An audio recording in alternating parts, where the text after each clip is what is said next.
ఎంత పర్సెంటేజ్ వస్తుంది?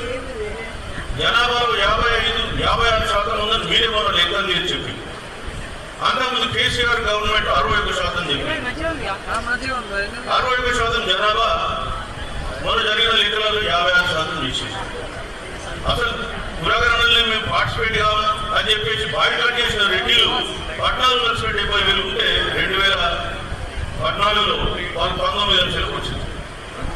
ఎట్లా పెరుగుతారా వాళ్ళు పెరుగుతారు, మనం తగ్గుతాం. సరే అది పక్కన పెట్టేద్దాం.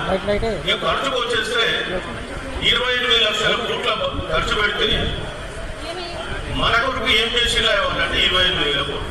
అవి ఎందుకు పెట్టిండ్రు? పిల్లల హాస్టల్స్ కొరకు, స్కాలర్షిప్ల కొరకు పెట్టింది. ఇవాళ తెలంగాణ రాష్ట్రంలో 55% ఉన్నటువంటి బీసీలు ప్రతి రంగంలో కూడా వివక్ష జరుగుతుంది. ఈ బడ్జెట్ ఒక ఉదాహరణ.